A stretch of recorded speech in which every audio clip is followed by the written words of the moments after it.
Okay, please stand and join us in the Pledge of Allegiance.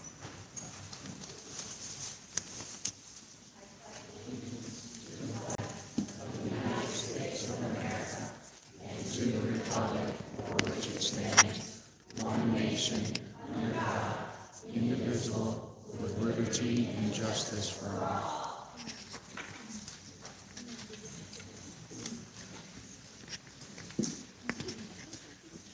May I get a motion to approve the agenda? I move to approve the agenda. Point of order. I move to postpone indefinitely item 5.5, policy D49. Second. It's been moved and seconded. Any discussion? First, the wording on the cover page for JB8A is contradictory and confusing, and there is no other information provided. The cover page has the word suspend under background and rationale, but the word repeal under relevant data. Suspend and repeal are two very different things, but are both being used to recommend a course of action, which, by the way, under recommended course of action, it says either I move to suspend or I move to reaffirm. There is no language to make a motion to repeal. After seeing the contradictory language, I don't think that the board should have voted on this at the last meeting, and I don't think we should vote on it tonight when it contains the same confusing wording. Are we suspending? Are we repealing? Are we reaffirming? How do we know? I think we need to start from scratch and be clear and concise on the cover page so we know exactly what we are voting on. I don't want to vote on this. It's not clear what we're voting on. Any further comment? I would like clarification on suspend versus repeal, primarily because of the divisions in policy BG. The vote to suspend last time counted as the first read, which then meant when we discussed it at the time, it would repeal this time. That was moved forward as many items had been without the cover sheet getting adjusted, which was also hard and too diligent. However, at this point then, we'll call a vote on the motion. Hold on. One, you get one You're time. quick on the call to vote, but you're not following the rules. You've got to follow the rules. It takes a 2/3 vote to suspend. I was just looking again under policy, BG, and it says, in order to repeal, it has to follow the same policy as it did to pass originally. So, it talks about everything from reviewing policy draft with concerned groups. It also talks about getting the recommendations of the superintendent or the custodian of the policy, and the viewpoints of persons and groups affected by the policy. The first meeting proposal will be presented for a first reading and discussion. This is to pass the policy. The second meeting, the proposal will be presented for a second reading, discussion, and vote. So if we're going to repeal it the same way it was passed, which is at the very end of the policy, it says, policy repeal shall be accomplished in the same manner as policy adoption. And then above that, it says it may be temporarily suspended by a majority vote of board members. So what was voted on last time was not repeal, it was on suspension. So if we're going to follow our own policies, there would be 2 meetings to repeal. Legal was consulted and was present at agenda setting and agreed that this was appropriate process and consistent with what we've done in the past, including emergency issues when there's been a legal constraint. You can certainly ask Mr. Miller, but he saw your emails when this was there initially and agreed with the assessment in my response to you. So at this point now, we're going to vote on this motion. So we can Sorry, point of order, I have more to say.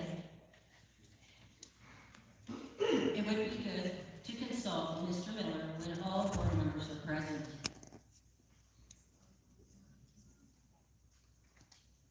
Do you have, feel free to finish your statement so we can continue to actually move forward business moves. I figured we could vote on this first one and then we'll talk about the second one. I was just trying, so then you agree to call the vote? No. I have more to say. Isn't that really, I just offered so would you like me to vote? No, I will go ahead and speak, thank you. Next, policy BG states that the board shall take action after hearing the recommendations of the superintendent or the custodian of the policy, and after hearing viewpoints of persons and groups affected by the policy. Neither has been obtained.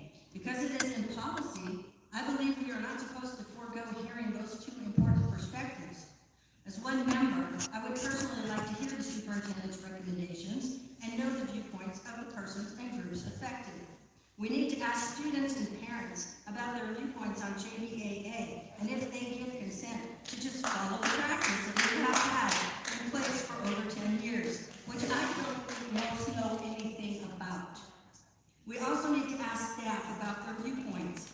These are the persons and groups affected by the policy, and these are the people who will have to live with our decision. There is not a hurry to repeal JBAA. It is currently suspended as far as I know. We should take the time, if it is indeed suspended, which is in question due to our due diligence as a board, and obtain the superintendent's recommendations, as well as getting a survey going instead of rushing a vote without knowing what the students and parents think. I further move to task the superintendent to create a survey to get the viewpoints of students, parents, and staff that is to be approved by 2 board members of differing viewpoints. First, I would like to remind everyone who's attending the meeting that this is the business part of the meeting, which means all of you, I realize this is a tough issue, but we're not shouting out, we're not cheering, whatever side you're on. This part is our discussion, so I'm going to ask you to please honor that. If it gets disrupted, we will have to recess the meeting and come back when it's not disruptive. Okay, thank you. Lori. I have to agree that I think we should get legal opinions when the entire board is present to ask questions, because policy BG seems to be pretty plain language. And the way it was passed, I was looking back at the September 11th meeting where you had asked how many rounds are we going to have, and at that point I said we'll have 3 minutes the first time, 1 minute the second time, and then it's up to the board. That's how the original discussion went. That's not how our last meeting went. We were not afforded the same amount of time or the second round that I had afforded back on September 11th. So to me, I look at the plain language of the policy, and I would like to hear the legal opinion. So I don't know what the issue would be with postponing it until we get those legal questions answered. Mike. So we have talked about this and talked about this and talked about this because on March 26, 2025, we had a public meeting where we talked about a resolution for safety in private spaces. Then that led to an executive session where we talked about the legal implications of JBAA on April 3rd. Then the JBAA was brought forward against legal advice on September 23rd, and we had our first conversation about it there. We approved, on September 11th. On September 23rd, we talked about it again and we approved it.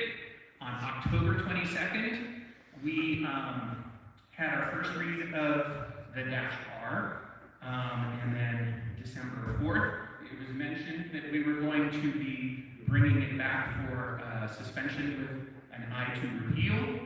And then January 16th, we had the vote to suspend with, again, it was very well indicated that the intention was for the second read to be a repeal. So I don't see why we need to talk about this any further when we've been talking about this with our community, with our superintendent, and among ourselves for 10 months. Real quick point, we are talking about policy BG, and we're talking about the point which you originally raised. And just as a clarification, the regulations, I'd have to get confirmation from Superintendent Hiltz, were never brought forward to the board. They were discussed at the regulation was brought forward for discussion at the meeting where I called in from recommendation. Because we had a very explicit conversation, and I was asking for clarification and asking for the brought closer so I could hear the full discussion. It was discussed at the October work session. It was supposed to have been brought forward for a vote December 4th and was unilaterally removed from the agenda at the time. That's the history. This policy, in fact, we are approaching it in the same exact manner in which it was brought forward. It was discussed on September 11th and approved on September 23rd. So it was discussed at one regular meeting and approved at a special. So we're following the exact process the specific policy followed. But either way, please finish whatever statements you have so we can move on to board business. Again, I would go back to the fact that the cover sheet is the only information we have on this policy tonight, and it talks about suspending, repealing, reforming. How do we know what we're voting on? Please finish all of your questions and comments, and we have open time to read it. Let me read straight from the cover page. It says, recommended course of action motion requested. Either I move to suspend policy JBAA, or I move to reaffirm policy JBAA, and it says that it was approved by Marie LeDoux Wright, board president. Mike? So those are recommended actions. You will know what you are voting on when a motion is made. That's kind of late, isn't it? Isn't it supposed to be on the agenda? The item is on the agenda and just as many other items. So you'll notice, for example, when we have an executive session, there's never it says possible action. And it allows you to make multiple motions as long as there's notice that there is action possible. That's sufficient in the meeting. But of course, we can, please finish reading what you need to read. We have a lot of people who would like to speak tonight. Okay.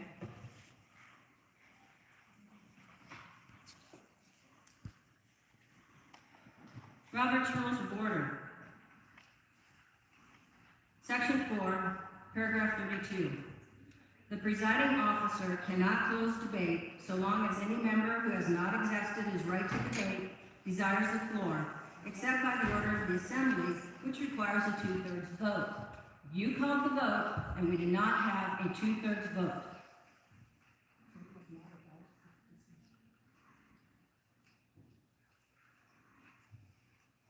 Please feel free to continue your comments. So does that make it a null and void policy because we did not follow the Robert's Rules of Order? Robert's Rules of Order is what we decided as a district to follow. So we should probably follow it.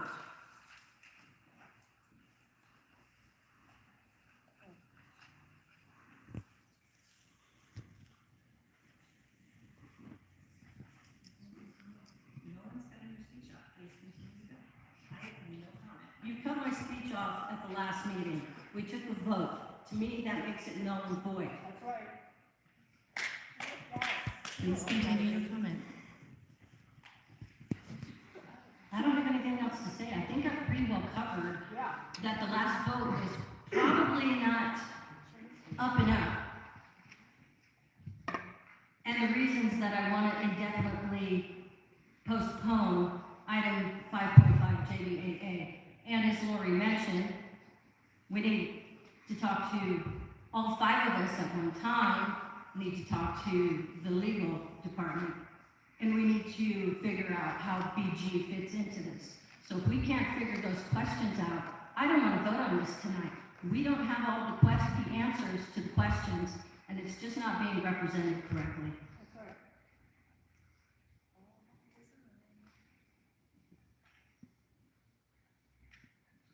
Are we ready to vote on your motion? Would you like a vote on your motion?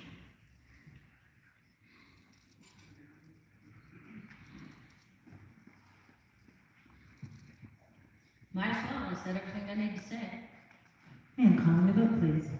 Hunter? No. Ramirez. Schmidt. Yes. Thompson. Yes? Withers. No. Now I have a motion to approve the agenda. I move to approve the agenda. I'm sorry, I had another motion in all that. I'm sorry, Lori's made a motion, so we have a motion on the table. Do we have a second for that motion? Second.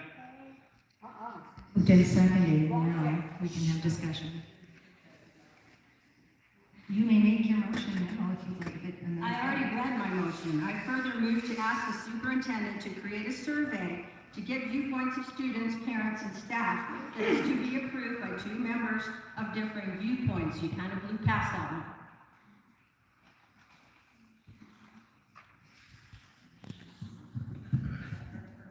I think it was made in the context, but I think if you want, since we don't have a lawyer, I have some parliamentary experience, that motion's out of order in a discussion on whether to approve the agenda. It would be appropriate and in order as either a miscellaneous tasking or in the context of the item later in the meeting. But right now, the main motion by agenda and by current motion is whether or not to approve the agenda.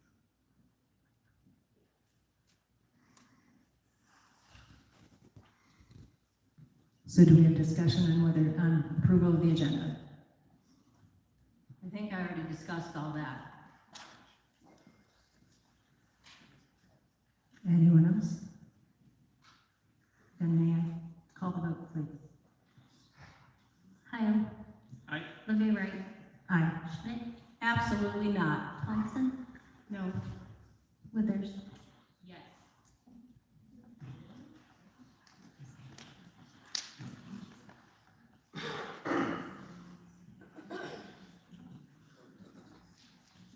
So we are now on to public comment. As this is a special meeting, there are specific rules on public comment, and you must be speaking to an agenda item.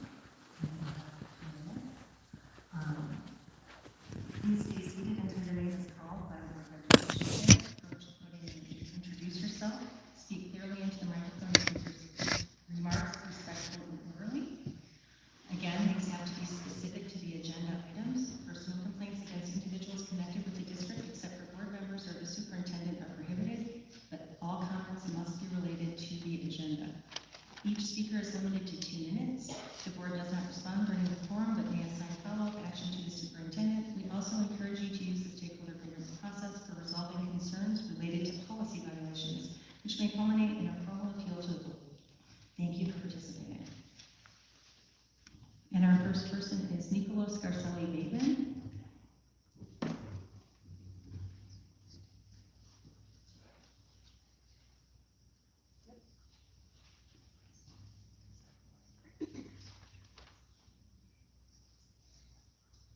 Hello, I am Nicholas Garcelli Bateman. I'm a freshman at St. Creek High School. Hello, board members of education. I'm extremely upset at the direction you are taking the school district in your budget cuts. My teacher, Mr. Swanson, has been teaching for 18 years, and he's been teaching at St. Creek High School for 11. He teaches computer science and engineering, leads the Competitive Cyber Patriots Club, and serves as a sponsor for Link Club. His credentials include Autodesk certification, Intro to Engineering Design, Computer Science, Essentials Computer Science Principles, and Cybersecurity. He is the only teacher at St. Pete High School who can properly teach coding, which is needed in his STEM field. And we are getting rid of a man who can teach us these essential skills. I want to be a nuclear engineer, but you need to be well versed in coding, and I can't take any coding classes at St. Pete. Without Mr. Swanson and his computer science program, I am no longer able to receive any industry certifications in Python, Autodesk, or Java. I need these industry certifications to help me stand up in competition for schools like Colorado School of Mines and MIT. My dream colleges. Mr. Swanson was going to help me get there, and you just took these opportunities away from me and every other student. You cannot blame my principal. You are the ones who voted to allow these cuts to this invaluable teacher and his programs. Finally, why does my school have to stop one addition in these serious financial errors? I am asking you all to reconsider the program to have cut, knowing you are hurting hundreds of students' education and futures. Thank you. Thank you.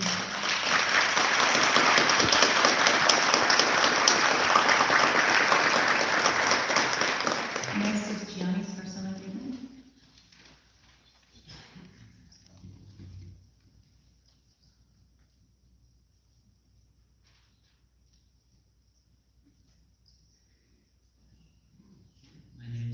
Cecil Bateman, and I'm a sophomore at St. High School. Dear Lord, when I am exasperated by the board's decision to cut teachers and programs within the district, really endorse cuts are not only typical disruption for St. High, but something personal. These staff members have been an essential part of my career as a student member of my school community. Nearly every student in St. High is outraged by this decision and is not an industry any of us the severe judging mistakes made by district officials, not our teachers and programs. When you voted for the vote cut the computer science and coding program, the teacher, Mr. Swanson, this is a personal to my younger brother who plans on this program. And master, teacher of St. High, he is not only a teacher who signed, but through his brother, my younger brother has lost the opportunity to earn industry certification in all the best job in Python. There's no denying that industries and engineering technology are one of the fastest growing and most sought after in today's industries in today's market. You did not have students' futures in mind when you made that decision. This decision was conflicting students.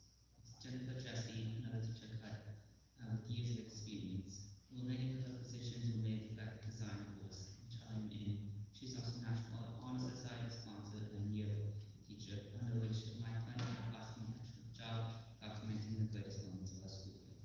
My name is Kelsey Louie.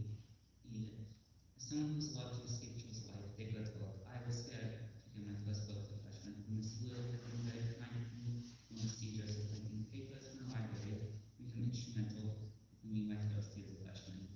I hope the board listens to me and hear from the community. You who speak out to please stop this. Stop punishing students and staff for mistakes made by the district officials. You have the power to reverse the decision and do what's right for students instead. Thank you.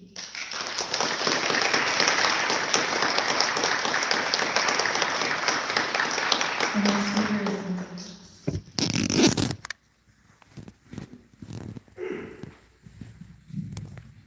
My name is Dr. Lindsay Lee. I'm a D49 parent, and I have a speech prepared. We'll see if I get to it. I just feel the need to correct some matters of historical fact based on the ensuing or the discussion that just took place.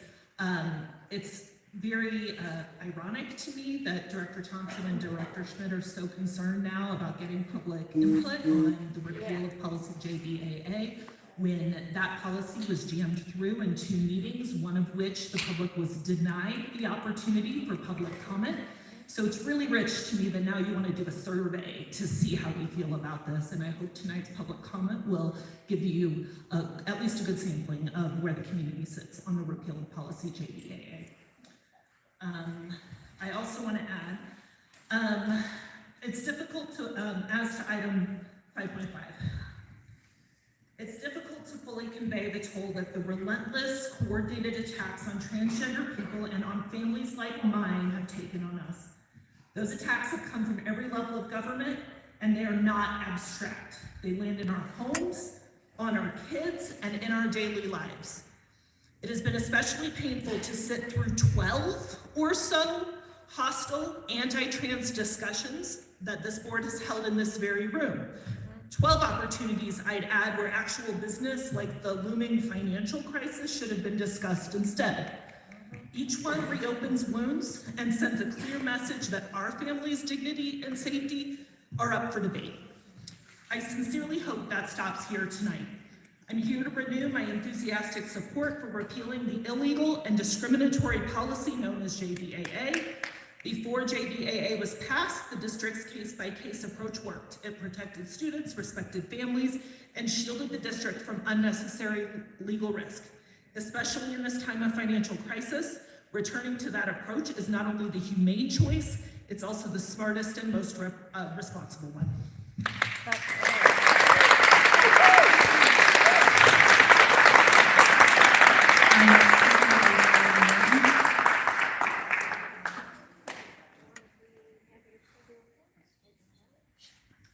Hello, my name is Jordan Martin, and I am a teacher at St. High School. So I wanted to talk about the amended budget. So after the fiscal exigency vote, that new amended budget came out, and we saw that it showed a $14.7 million positive variance. Now, I am aware that some of those were budget transfers, and today's superintendent held through this video emphasizing that the administration is taking some steps to do this. We appreciate those reductions. But the message quickly was implemented in this budget that the administration is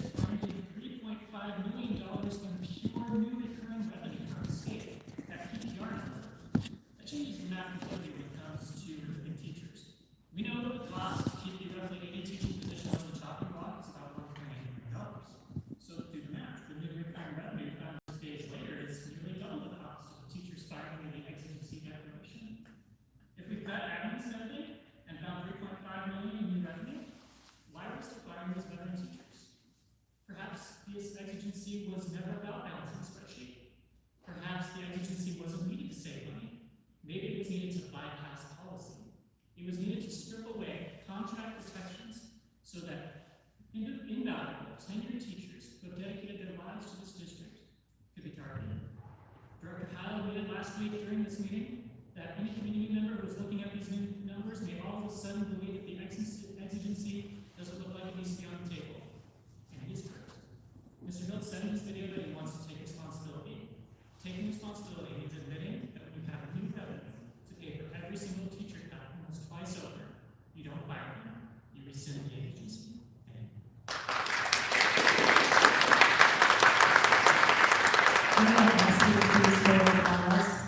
So again, this part is cutting into your ability to speak as well. David Jones is our next speaker.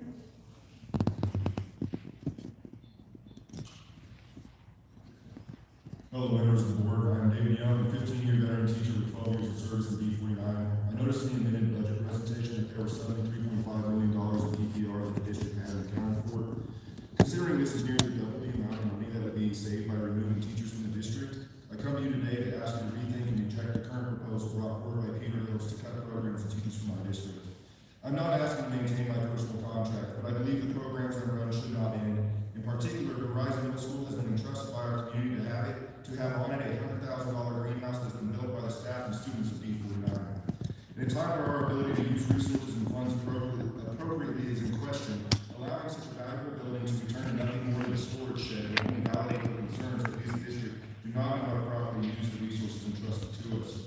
I have been blessed with the opportunity to watch students go from holding video game controllers, pretending they are holding AR-15s, to holding ladybugs and arguing about the need to protect beneficial insects. I've watched athletes who want career preparation be what's happening on the court or field, learn skills that can lead to trades or a better understanding of how the world around us is being built. I've witnessed students who only eat hyper-processed foods, questioning why they have digestive issues, start to eat the fresh produce they've grown, coming into class the next day to share about how they felt more energetic and were dealing with less stomach pain.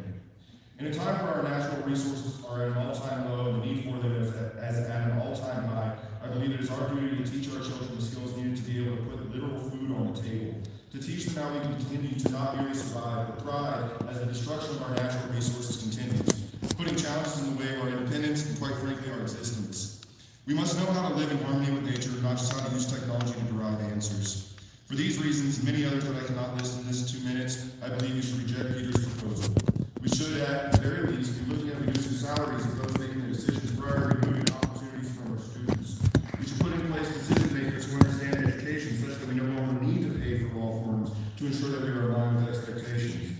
We should be questioning those who got us into this position, not removing those who are questioning those poor decisions. So again, I ask you to reject. Thank you.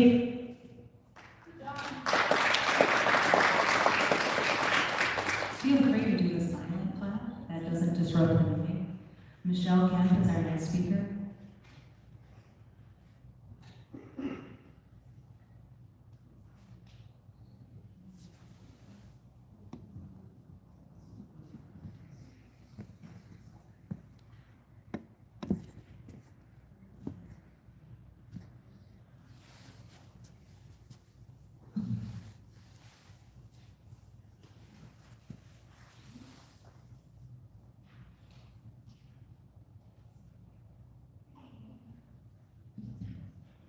My name is Michelle Kemp.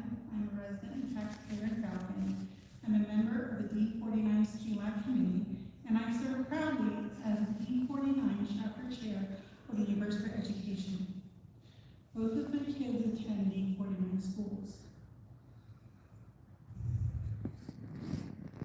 I tried my best over the past few days to wrap my head around the COP resolution, reviewing diligent, looking at attachments, asking questions, and doing even more research.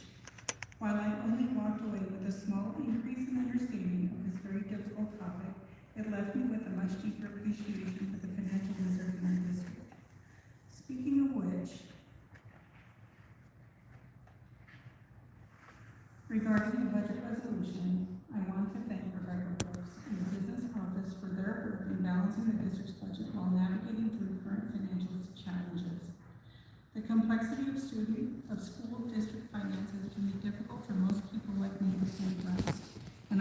appreciate having knowledgeable professionals behind the scenes managing such a critical responsibility. So shout out to Rebecca and her team. I strongly support the renewal of both PTAA and PTEC charter schools. These schools provide critical opportunities for students who may not excel and thrive in a traditional school environment, and their emphasis on STEAM and the trades, respectively, prepares these students for a successful future. Finally, I support the repeal of JBAA. Thank you. Thank you. Our next speaker is Devin Chatron.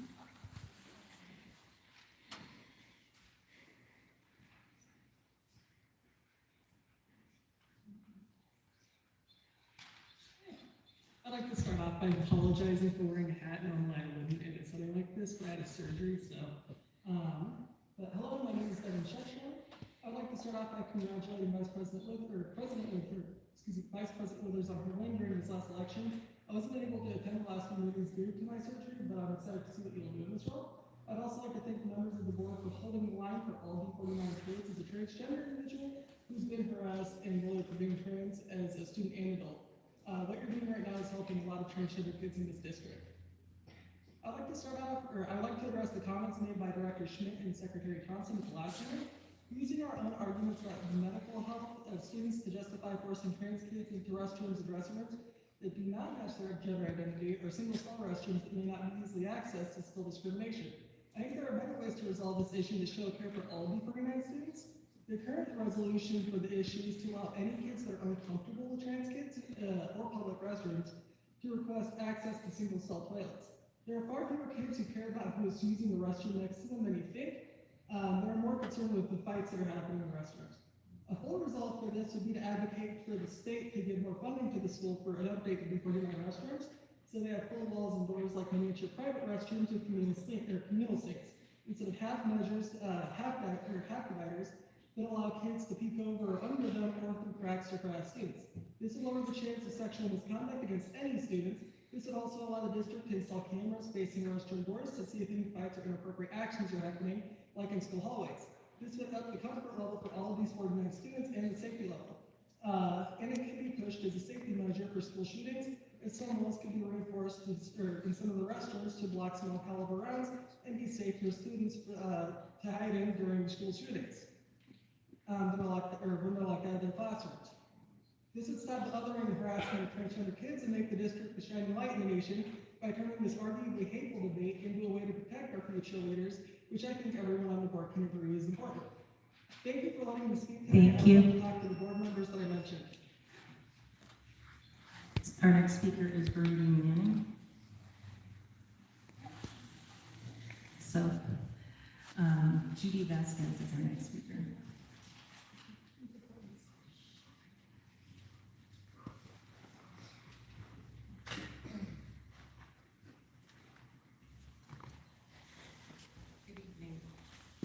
My name is Judy Vasquez.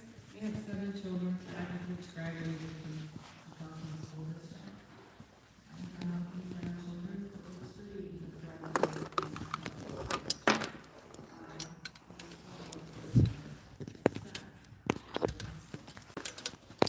It was necessary to provide separate facilities for students' use. I am here to support policy JBAA. Holly, you said it's not enforceable, so how then, for all these years, have we maintained boys and girls bathrooms? Mike and Marie, can we eliminate boys and girls facilities altogether and just let everyone use the same bathrooms? It's not just about bathrooms, it's about locker rooms, it's about safety. Holly, it's not about fear or things you assume we don't understand. This has been about identity and feelings for the trans community. So today it's still about identity and feelings, but for all students, not just the trans community. Identity is a fact of being who and what a person or thing is. So why are 3 of the board members telling students their identity is worth less simply because they're not confused about who they are? Non-transitioning students can be suicidal too, and you do not know the life that they are living and how how many transitioning students have you lost to suicide in this district? Until you can afford to remodel all the bathrooms to full walls and full locking doors, separate facilities are a must. It is your job as a school board to represent all students, not just a certain group of students. It is your responsibility as a school board member to ensure the safety of all our children to the best of your ability through the policies that you make. Holly, I've seen your TikTok, and it is my belief that you have an agenda that is one-sided. Mike and Marie, I also Thank you. have observed your comments, and I believe the same of you also. Speaker is Ellie Aronson.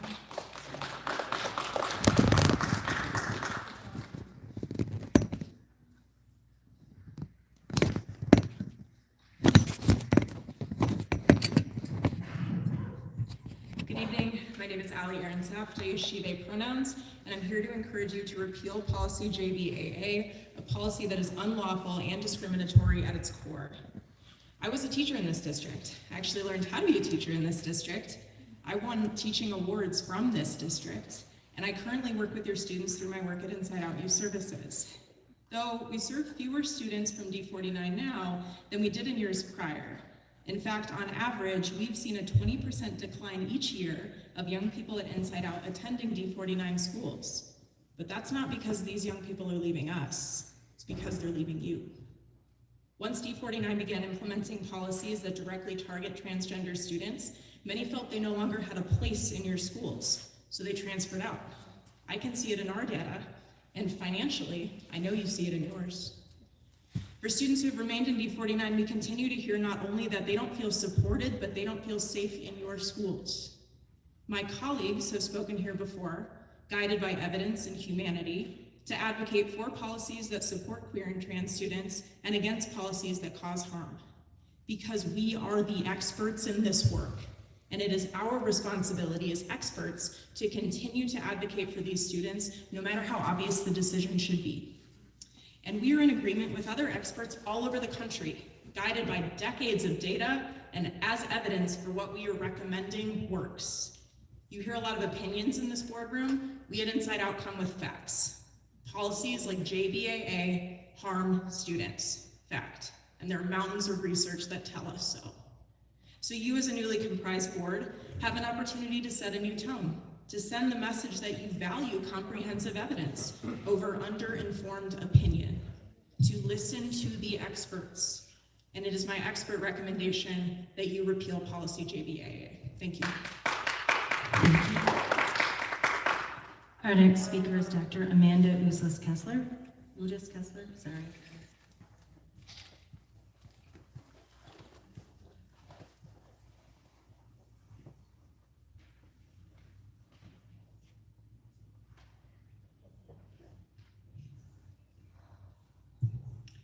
I'm Dr. Amanda Kessler. I'm the pastor at Vista Grande Community Church, United Church of Christ in Colorado Springs, speaking in support of the repeal of the cruel anti-trans policy JBAA, specifically from a Christian perspective.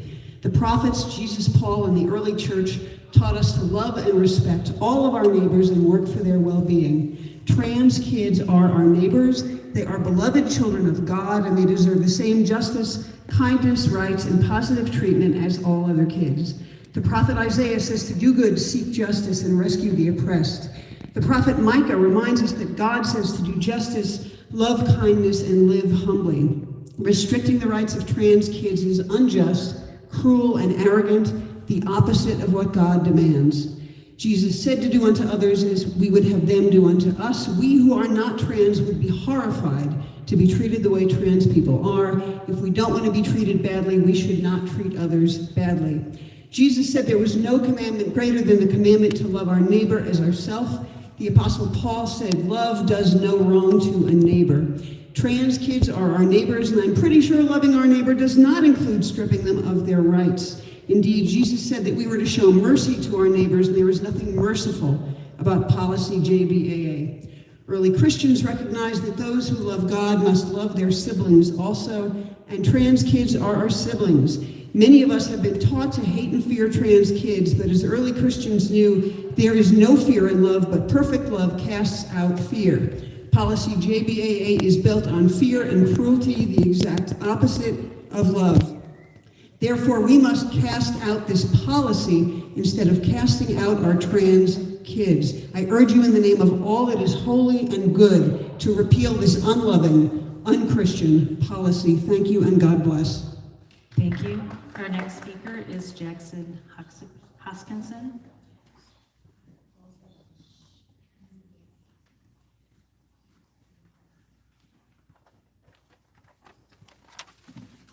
Good evening. My name is Jackson. I use he, him pronouns, and I'm the school advocate at Inside Out Youth Services, and I'm here today to fully support the repeal of Policy JBAA.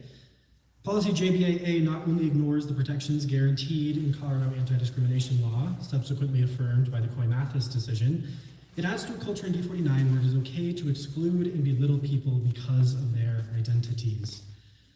At the last meeting where JBAA was suspended, I knew that happened, some people said to me, they, meaning trans people, make up less than 1% of the population, as if by virtue of their minority status, it is okay to trample on their rights out of convenience or comfort for the majority.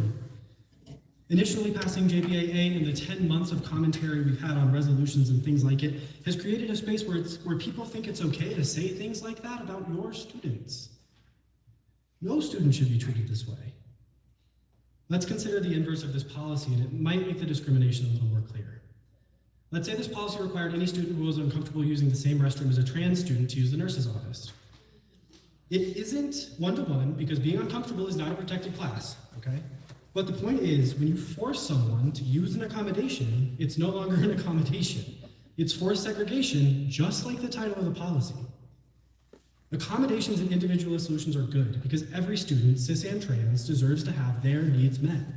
That is why since 2013, none of the problems folks seem so worried about have actually happened here or elsewhere. JBA was never implemented, nothing ever changed, and what has been working is working. I know trans students who prefer to use single-stall facilities. I know trans students who don't. All of them agree the boys' bathroom needs cleaned. Let's be clear, if anything inappropriate happens in any bathroom at any time, that incident should be investigated and reported no matter the gender of the students involved. If cisgender students need an accommodation for their comfort, that is allowed, and it should be. Forced segregation is not the answer. I spent a time looking at this compass a lot, and I hope we'll start to follow it a little bit more closely. Thank you. Thank you. Our next speaker is Donald Kent.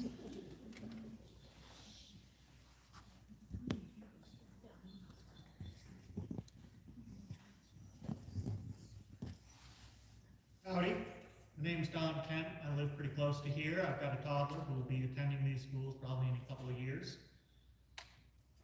From what I can see from this, JBAA is really a legal question, whether or not it can be upheld or has to be removed. And I am not a lawyer and I cannot give advice on legal matters. So I came today to speak on a compromise that I think would give both sides exactly what they want and help everyone. No more female bathrooms, no more male bathrooms. Instead, we have penis-free bathrooms and mixed bathrooms. If you have a penis, you're not allowed in this space. Everyone is allowed in the other space. This protects people who are trans, cis, non-binary, or whatever, because they are not being segregated based on any of those identities. This also protects cis women from cis men, because clearly cis men cannot go into a place where you're not allowed to have a penis. We don't need checkers at the door to enforce this policy. Enforcement is simple. If you expose a penis in a place where you're not supposed to have a penis, you're suspended or expelled, depending on severity. This protects women, this protects trans people, this gives everyone what they say they want. But if what you're doing here is virtue signaling for something that's just an idea and you don't care about outcomes or what actually happens, then clearly this won't work for you. And that's all I have to say on the matter. Thank you very much. Our next speaker is Brett Bateman.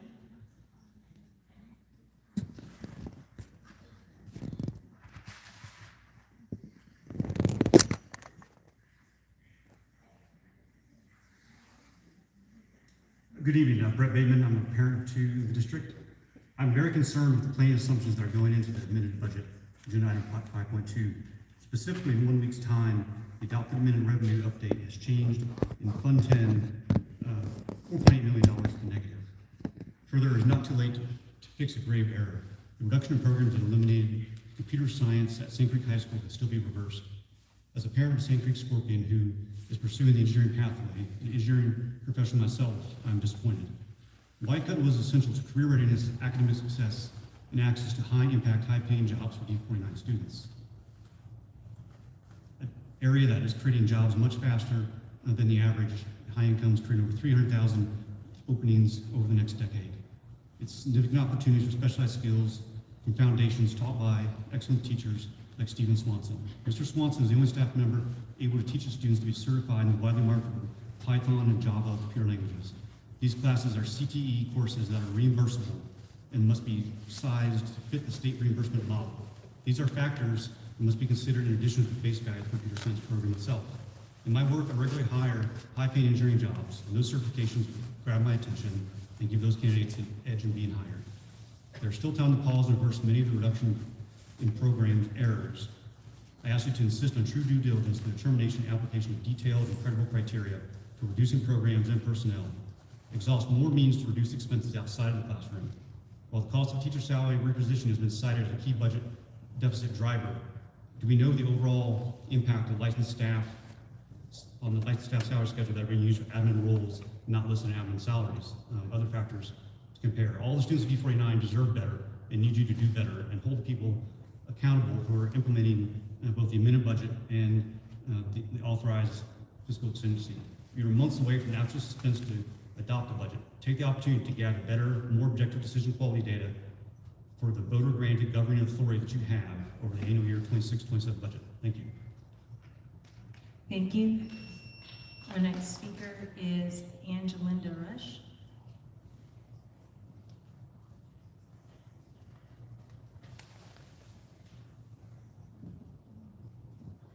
Hi there, my name is Dr. Angie Rush.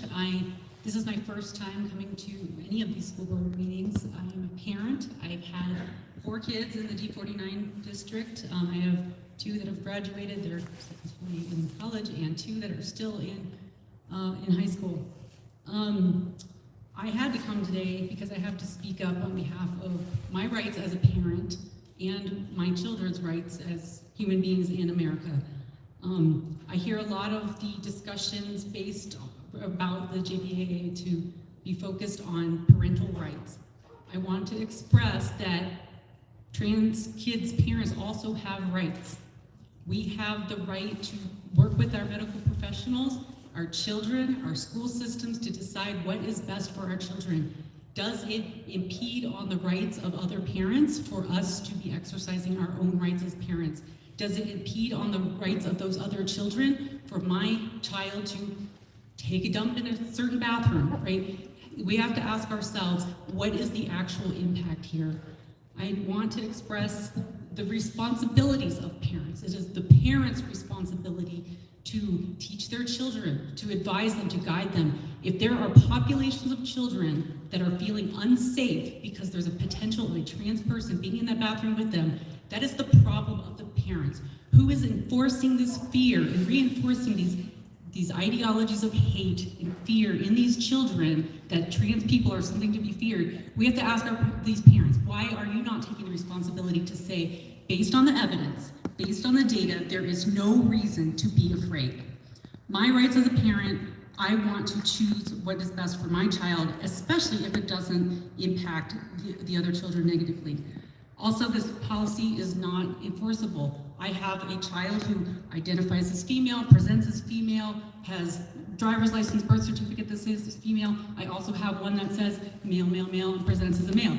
There is no way of knowing what the biological sex, by the way this definition is actually going to be considered in the use of the bathroom. So we have to understand the context, but it's more than just. Thank you. Our next speaker is Barbara Doyle.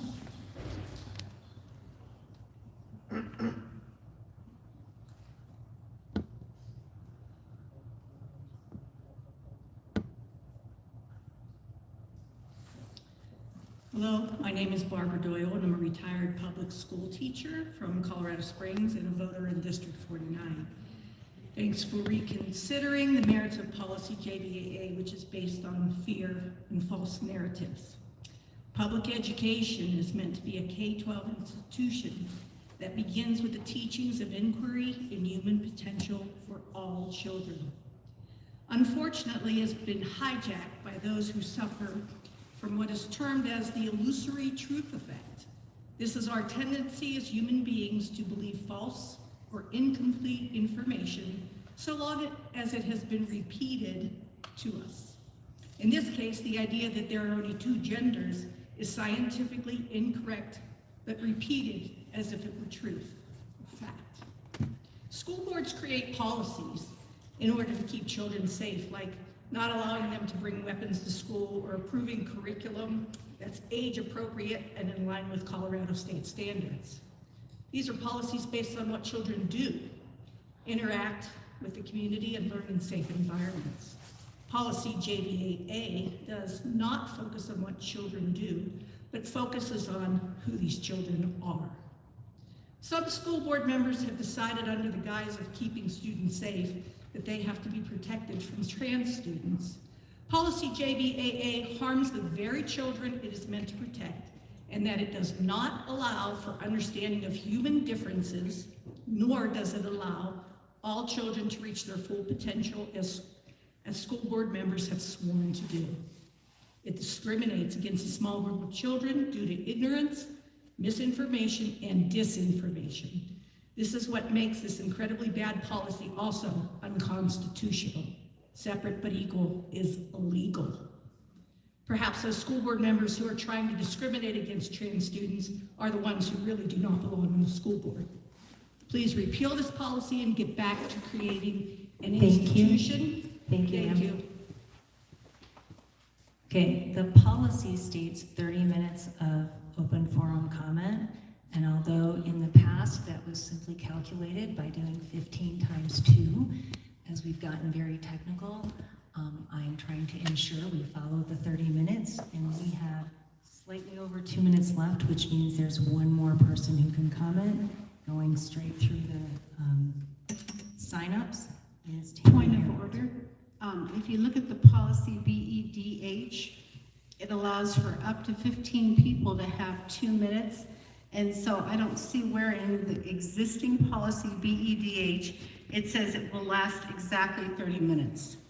Oh, I'm okay with ending it now. I just wanted to ensure everyone else was. Point of order. To interpret the policy.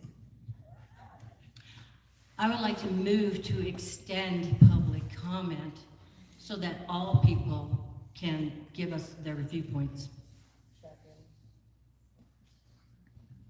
How many more speakers were signed up? Because we had delays by clapping, we had delays by different things. We don't mind people up in the bullpen anymore, but BEDH did talk about 15 people, 2 minutes each, and if there was anything after that, it went into the second session.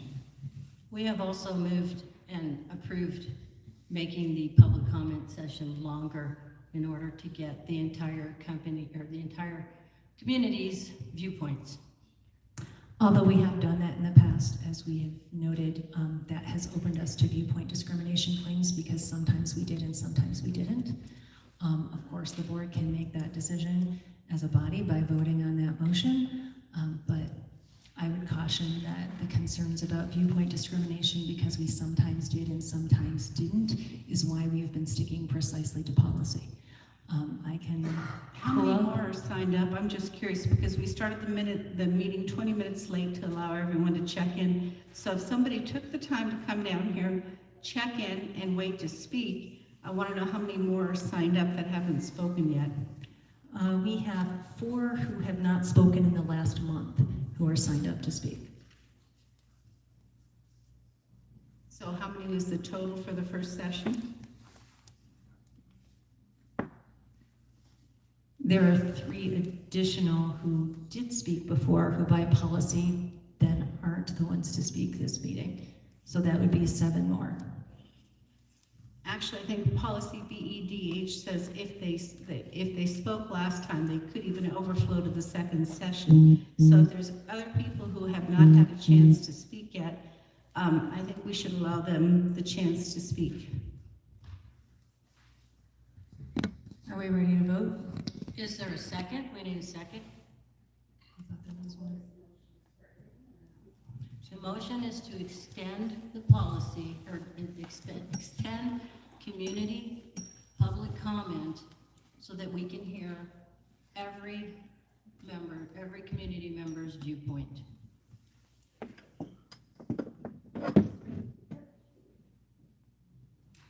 I'll second that.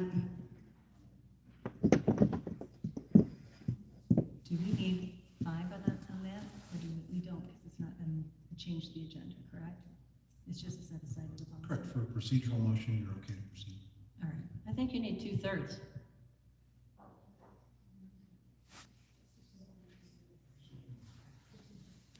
If you would like a supermajority on that, you can try to get the supermajority.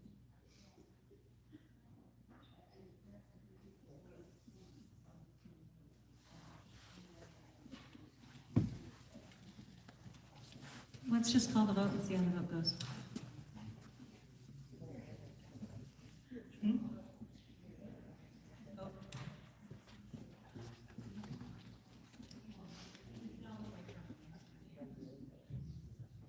So while we're waiting, I'm looking at policy BEDH, and I don't see any mention of 15 speakers, just 30 minutes.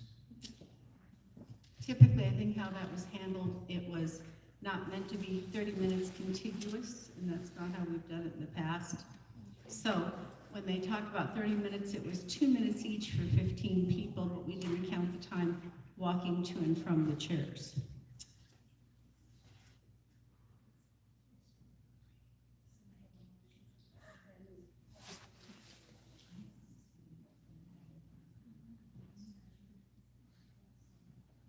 I think you did discuss, you kind of did it. I thought there had been a second, but you did your discussion before the second. You're welcome to say it again. It's pretty clear to me that most of the people that have spoken are kind of leaning on one side, other than the ones that are talking about the budget. I think it would be fair and correct to allow the other side of the issue, or the same side. If there's more of the same side, bring it on. We need to hear from everybody, so I would like to really extend public comment to include everyone. And I have to agree, because we don't know who's still left to speak, but I know people came down here, they waited for the meeting to start, and they signed up to speak. So I think it's reasonable to let everyone who signed up have a say. So I'm in favor of extending public comment. You know, it'd be different if it was just a minor issue. This is pretty big, folks. We need to hear from everybody.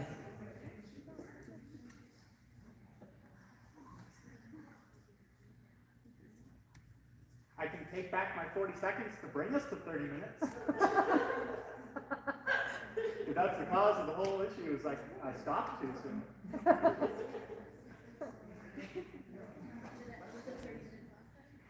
And just to be clear, the discussion about the 30 minutes was to allow another speaker because we had not yet consumed 30 minutes. But the motion on that we're discussing right now is, do we extend public comment to allow everyone who took the time to come down here to speak, to give them a chance to have their voice heard? And I think we should.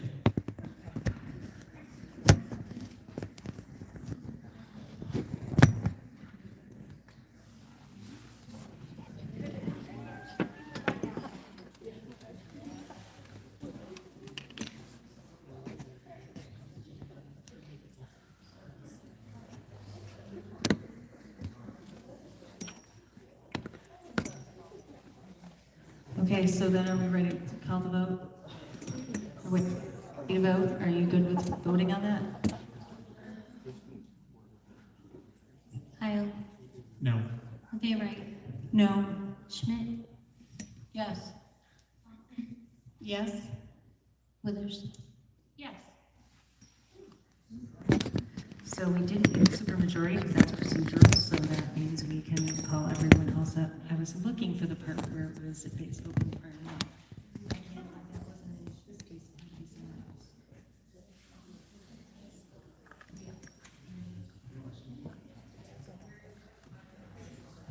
Policy BEDH, question from the board president. Policy BEDH in the final section says,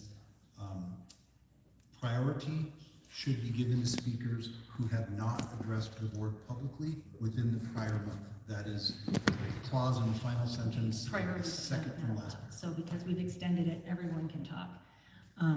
So then our next speaker is Debbie Wolf.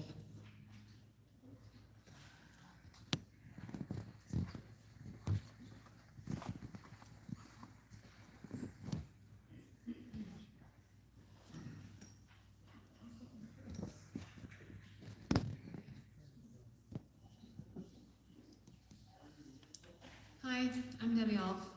I'm a mom of 2 students in D49. I care deeply about the well-being of every child in our school. I support affirming the policy of JBAA. My goal has always been to strengthen the policy in a way that protects privacy, dignity, and safety for all students. Since speaking up, I've experienced targeting and personal challenges that I've never expected. But I don't regret standing up for what I believe is right for kids.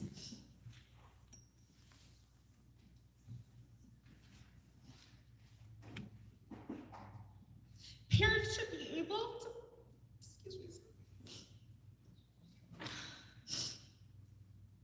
Parents should be able to raise concerns, offer solutions, and participate in policy discussions without fear of being misrepresented or targeted.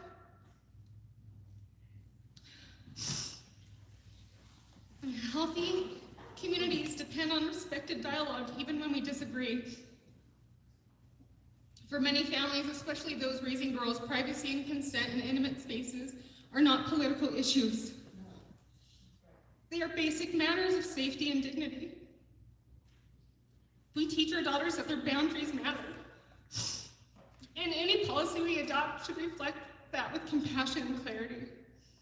I believe we can move forward in a way that protects every child's privacy, supports every family's voice, and strengthens trust across our community. Thank you.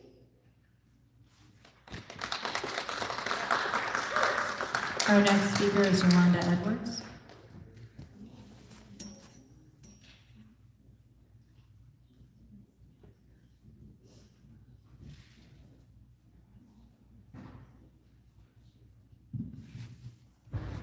My name is Yolanda Edwards, and last time I was here, I had something prepared. This time, I didn't. I sent y'all an email. I hope that at least 3 of you, Kyle, will be right, Withers, will respond to my email, because there are some important questions in that email. And so it's on the record, and everyone knows what those questions were, at least some of them. Let's see. Where can any and all girls go where their consent will be honored and any boy who violates her consent is punished? Where is that space for our girls? One day, a girl will fight off her attacker in that space. Are you going to punish her? Are you going to paint her as a bully of trans people because she had to defend herself in that space?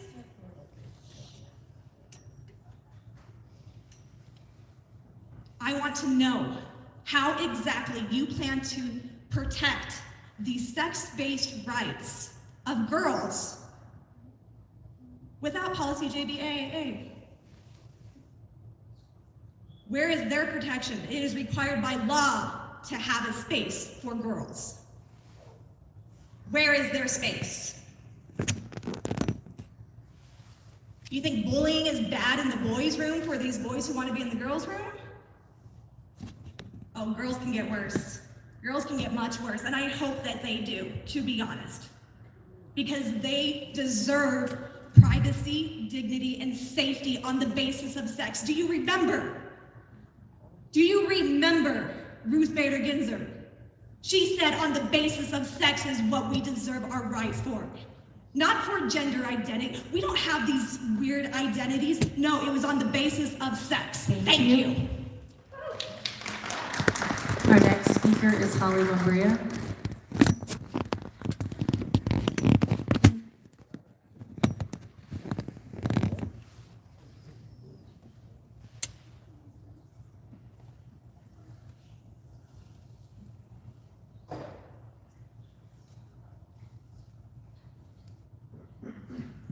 Sorry, you surprised me. Hi, board. I'm Holly Bombria, mom to 3 D49 graduates and a homeowner in the district. I know several of you personally. I was honored to be the volunteer coordinator for the Holly Withers School Board campaign and to get to know her much better. I know Holly's heart and her ethics. We are fortunate to have Holly on this board. My politics and religion and history should not matter in this room. I want you to know who I am before I state my position on JBAA.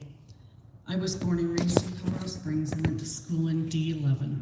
Grew up in a Republican family and Presbyterian churches. I am a charter member of the Village 7 Evangelical Presbyterian Church. I'm a Christian, but I identify as spiritual more than religious. I have extremely strong moral and ethical compass. My church older daddy was a sterling guy, and when I'm at my best, I live up to his expectations. I got my love of all people from my gregarious daddy. I have a lot of love and hope for all people. We must see one another's humanity. We must include. We are better together. Public schools are for everyone, all of the public. It should not be divided, not religious or political. Regarding JBAA, gender is different from biological sex assigned at birth or sexual preference. A trans girl or woman would no more threaten a fellow girl or woman with a penis than I would as a cisgender female. Gender identity is a person's internal sense of self. It is not being confused, it is being honest. Regarding JBAA, it is against protected classes in Colorado. It puts the district at legal risk. It puts trans kids at further risk when they are already under attack in our country. Trans people are the bravest people I know. I urge the board to do away with this policy altogether. Thank you. Our next speaker is Tammy Harrell.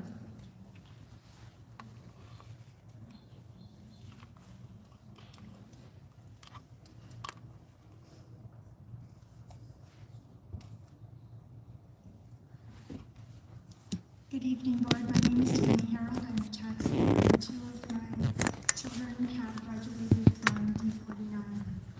Tonight, I'd like to speak on a variety of topics. The first one is your resolution on the COP funds. Within this excess COP fund, as approved by the voters, is helpful for staff. This is a one-time use for curriculum and technology items. Learners use MLO language, and I want to thank the financial team and the rest experts for presenting that action committee. I'd also like to encourage you to approve the options that we are not able to provide for our students. And I think that they have done well for our district. The other topic I would like to talk about is JBAA. It was brought tonight that we need a voice, so I would like to present to you 282 paper signatures, along with the information that there are 717 electronic signatures in support of District 49 being in compliance with state law and the protection of the bathroom for students that has been in place for years, and the evaluation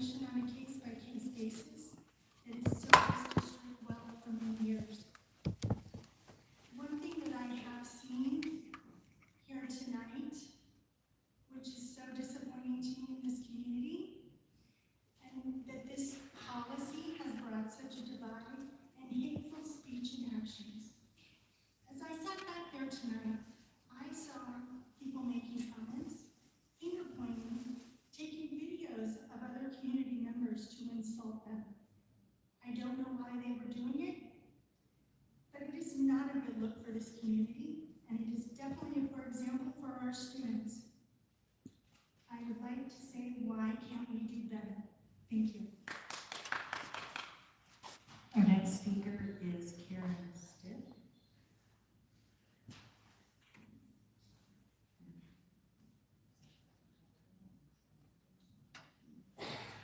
Bill Oliver. Vixeria Amano.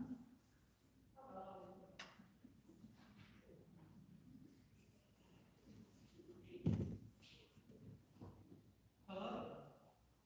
Hi. How is everyone? Nobody put the time to start cool. Thank you. My name is Vixeria Araujo. I am a trans woman, a member of the Democratic Socialists of America, and resident of Colorado Springs.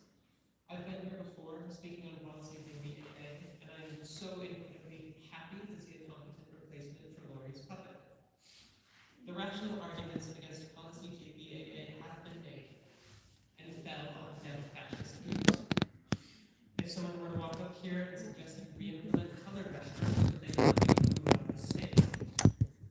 Lori Thompson, Deb Schmidt, Taylor Diaz, and every first cell in this room, we are the children of those you have burned. We are the fire you hold in your porch. We will never go away. Find a hobby. Thank you. You're a man. Excuse me, I'm going to ask everyone to stop. I've asked, up until now, you all have been respectful in during each other's comments, although it sounds like maybe there was some disrespect between you individually. I'd ask you to please maintain that decorum. I didn't hear that reaction when anyone else spoke. We're now on to agenda item 5.1. Can I get a motion, please?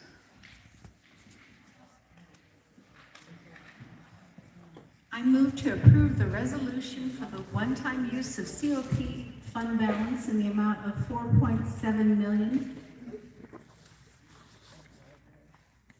Second. It's been moved and seconded. Any comment? Seeing none, a vote, please. Heil. Aye. Rivera. Aye. Schmidt. Aye. Thompson. Aye. Withers. Aye. Motion carries. We're on to item 5.2, amended budget resolution. May I get a motion, please? I move to approve the 2025-26 amended budget appropriation resolution and beginning use resolution. Second. It's been moved and seconded. Any comment?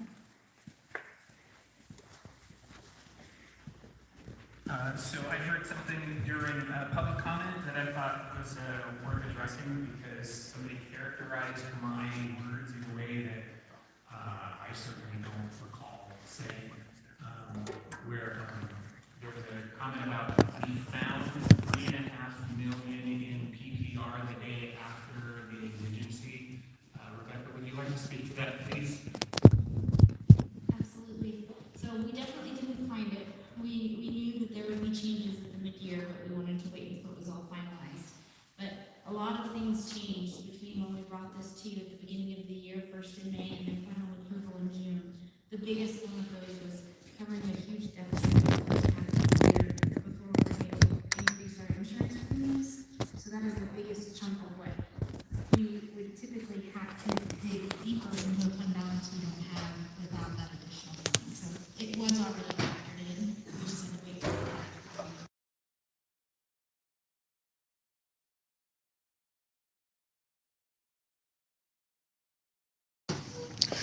Yeah, so thanks for tuning in. If you're still tuned, hit that like and subscribe button.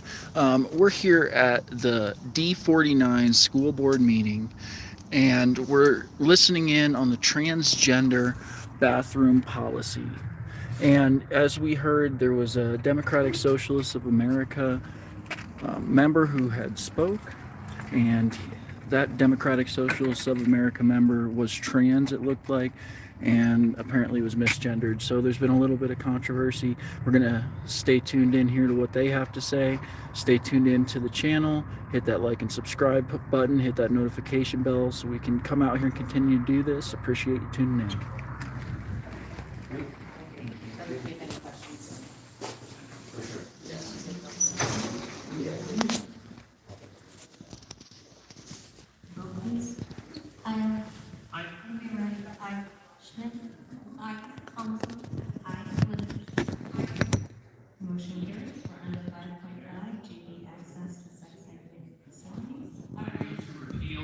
policy JBAA.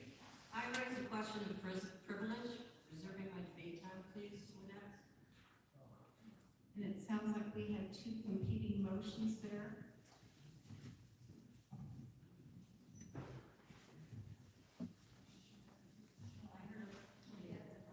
Deb said she wanted to spoke first. No, so that wasn't making a motion.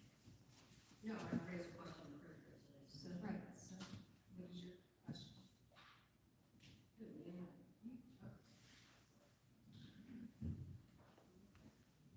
So according to Robert's rules, each member has the right to speak twice on the same question on the same day, but cannot make a second speech on the same question so long as any board member who has not spoken on that question desires the floor.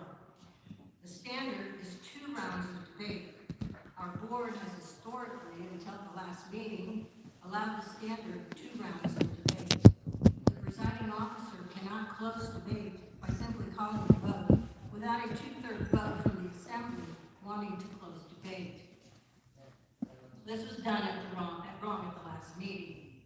We would need a 2/3 vote to limit debate to 1 round, including calling a vote. So my question is, what is our plan? Are we going to just do rounds and rounds until everyone's had an opportunity to say everything they wanted to say? Or are we limited? I want to know the plan ahead of time because that impacts on what I have to say and how I say it. I plan to let you talk as long as you like. I think we still need a second on the motion.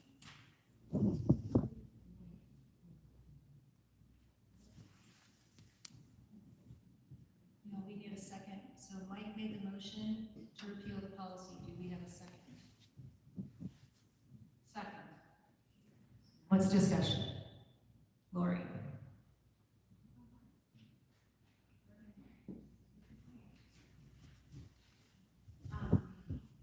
No, I'm open to leaving the policy suspended while we obtain community input. I'm also open to looking into amending the policy to make the policy more legally defensible if that is truly the concern. Under Colorado civil rights protection, gender identity and gender expression are protected classes. Sex is also a protected class under Colorado civil rights. I feel like we are telling students and their parents, if you are concerned about shared private spaces or who is there for you or your student, that you are the problem for desiring privacy. Also, under Colorado House Bill 23-1057, it specifically talks about how non-gendered single occupancy bathrooms improve safety for transgender students. It is my understanding under the Coy Baptist decision, the only option that was given that student was the nurse's bathroom. They did not have a non-gendered single occupancy option as is proposed in JBAA. If this issue would have come up when I was in high school, my dad would have spoken to the board. He would have done the same for my daughter as he was the ultimate girl dad. I miss him. We have received an allegation of a violation of sunshine laws. This is a serious charge which should be looked into, and I would like to know if policy JBAA was discussed in that closed group before a final vote is taken. I have also heard of a community member who was allegedly targeted in that group. It is reprehensible that a parent who comes to speak at public forum is made a target for people who may not agree with her. Is that kindness? Is that valuing all people? Is that our cultural compass, or was that harassment of a parent with 2 kids in our schools? So you can have a difference of opinion, but when you set out to target someone and their employment to make your point, how do we know that their children are safe? I know that one of their teachers has been notified to keep an eye out because anyone who would try to target someone's employment, I don't know if they would stop at leaving their children alone. So when Marie talks about can we do better,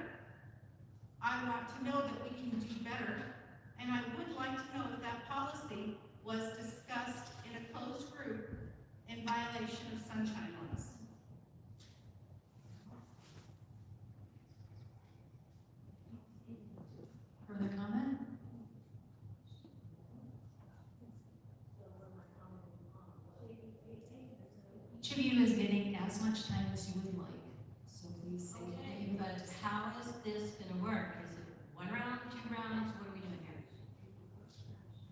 Okay, I'm gonna go for it then. Thank you. So, much has been said about the legal risk to policy JBAA. Just so everyone is aware, and there is no misconception, if we vote to repeal policy JBAA, the legal risk is exactly the same as if we keep it. Either side can legitimately file a complaint against D49 regarding this issue. One side cannot justifiably claim that repealing or keeping this policy would minimize legal risk, because no matter what we do, there is risk on both sides. We may want to discuss just keeping the policy suspended. I don't think anyone can file a complaint over a policy that has been suspended. We would have to check with legal counsel, which I think we should do before we vote on this policy. The highly cited Mathis decision was about the case of a 6-year-old who was identified as transgender at 18 months old by the parents. The case was decided by a Colorado administrative hearing officer, not a traditional courtroom judge. Hearing officers act quasi-judicially and can only recommend a decision that must be finalized by a judge. Mathis did not reach the federal appellate courts for a definitive ruling on transgender rights. Even the LGBT community recognizes that there is no definitive federal ruling. Also, there is no statewide mandate that eliminates girls-only bathrooms. Federal Title IX still permits sex-segregated facilities, if comparable. As of noon today, and not including any comments tonight, there were 62 people who commented via email or in person to keep and/or revise policy JBAA. As of noon today, and not including any comments tonight, there were 28 comments from people via email or in person who wanted to repeal JBAA. That poll comes out to 2-1 in favor of keeping or revising JBAA. The community is just starting to speak to us on this issue, and some of us on this board are not listening. When the majority ignores the community, their nature seems to be teetering on activism. As board members, we are supposed to be responsible people who listen to our community, not activists. There is also a petition going around out there that has about 775, 725 million, go 725. That No comment from those, at this point, this is board commentary only. And so you are witnesses to the board meeting, which means shouting out is not appropriate behavior. Thank you. So there's about 725 we'll go with also that want to keep JBAA. So it looks like it's pretty fairly split, doesn't it? Maybe we should keep it. Maybe we should keep the suspension so that nobody on either side sues. Money spent on litigation, though, is not the only dollar hit we can take by repealing this policy. Many community members will pull their children from our schools if we allow loose bathroom policies or practices and they disagree with them. Each student brings in a per pupil revenue from the state of about $11,000. If 40 or 50 students are pulled by their parents because of repealing JBAA or continuing current practice, the district could very possibly lose about $500,000. Parents have choices, and $500,000 is nothing to sneeze at. In addition, 10% of D49's revenue is from federal funds, which could be withheld if we do not follow the enforced federal requirement. An executive order is an enforced federal requirement. Also, Colorado law does not necessarily supersede federal law here. Federal preemption could apply if a direct violation is proven. State laws may offer more rights. However, when in direct conflict with enforced federal requirements, federal law prevails. Finally, if the district just follows the same transgender practice that we've had for the last decade, we should be responsible to our community and let them know what that practice is. A lack of candor is unacceptable. Some families would be fine with it. Other families would be very upset to know what that practice is. No one is asking for names. Sharing names would be illegal. But students and parents should know what the practice is so they can be informed to make their own personal decisions surrounding facility use. What's good for the goose is good for the gander. If we continue to use the practice that we have been using for the last decade, there will sometimes be students who use their bathroom of identity, not biological sex. Students and parents need to know this.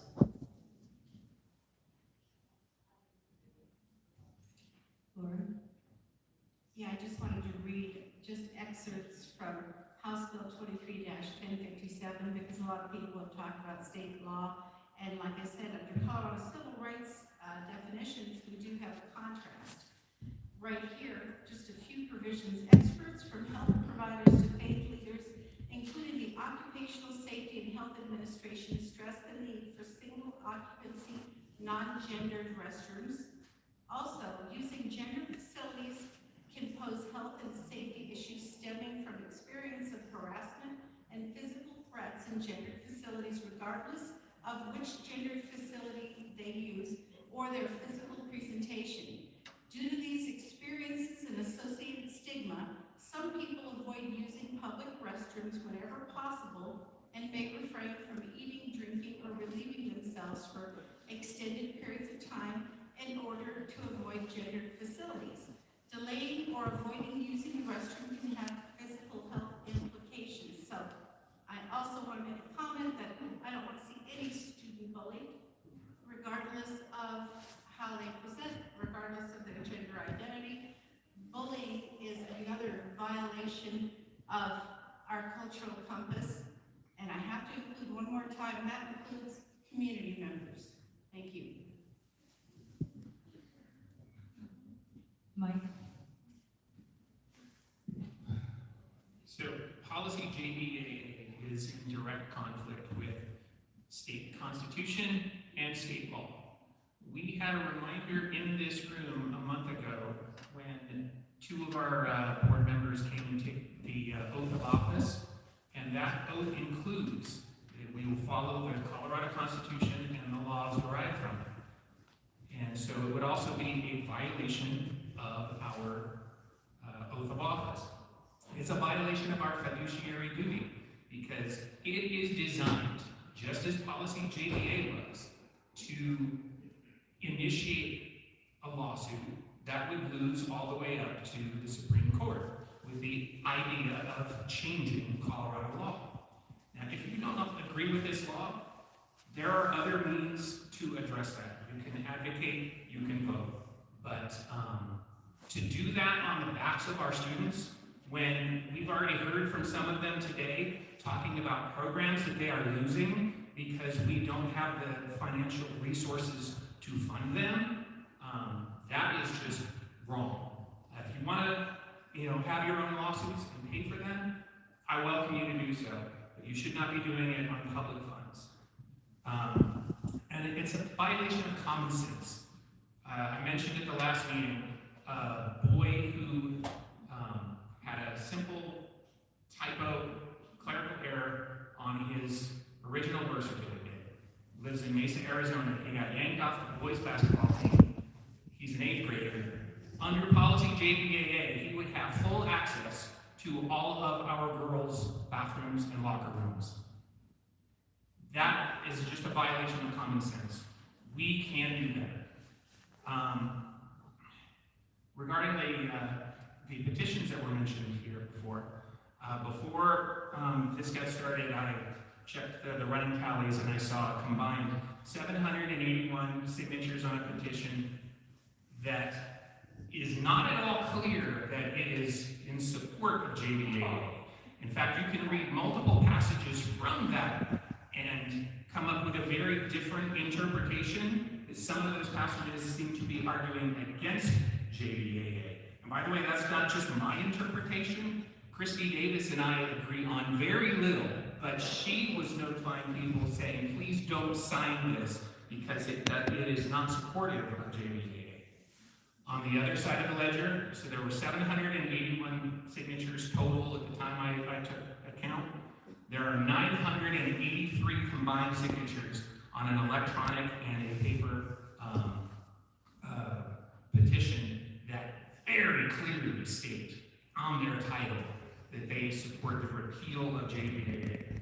So I think we've surveyed the community and we've got an answer there.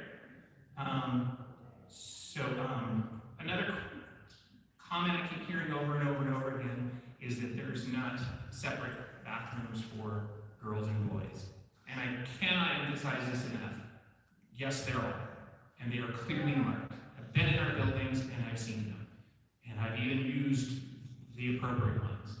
And I gotta tell you, if a parent has identified their kid as trans, and that kid wants to have access to the bathroom that matches their identity, we're talking about a very, very, very small percentage of our students, most of whom prefer to use the private bathroom anyway, which we can give them that option, but we cannot require it.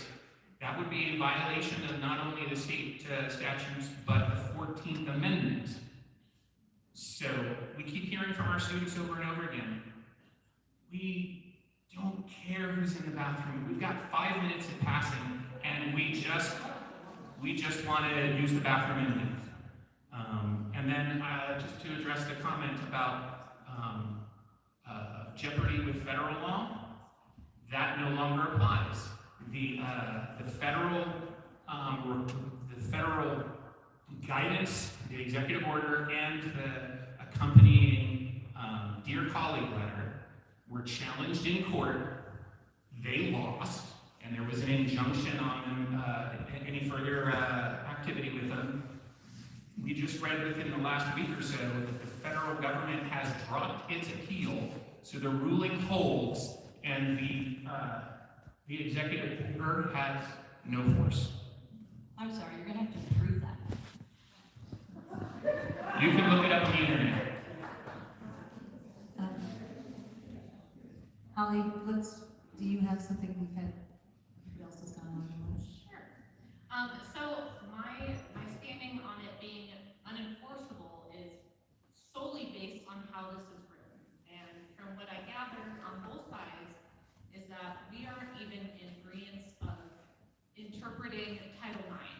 So right there is where the problem is. Now, I think it's super commendable that both sides are collecting these petitions, and this level of activism, I agree, does not belong here. It needs to be ran up the flagpole at the state level. We should not be a test case.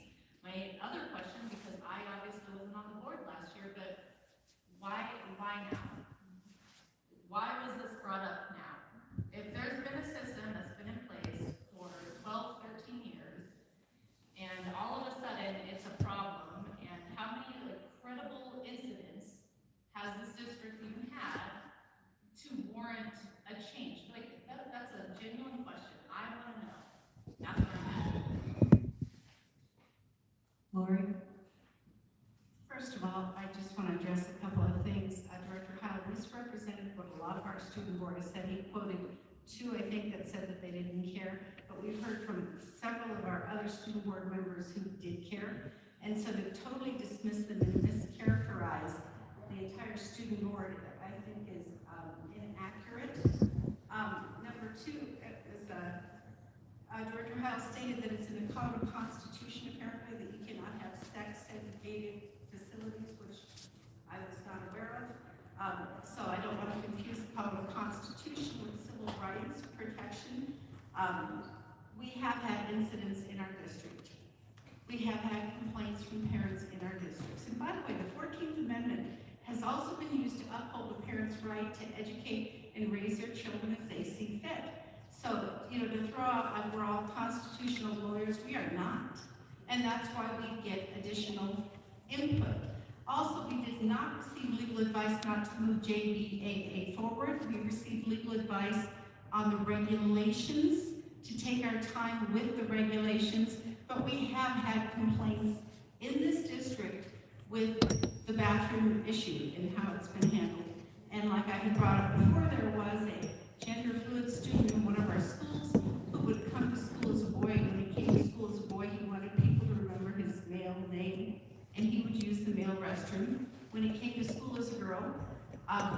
then they want it to be addressed by their female name and they use the female facility. So if we had this practice in place since 2013, then I would like to request that we get a copy of whatever this has been, because apparently I know that there are allegedly 72 different gender identities. I'd like to know how that practice addresses every different gender identity and what we've done, or has it been, as one proposed amendment was, to deal with it on a case-by-case basis.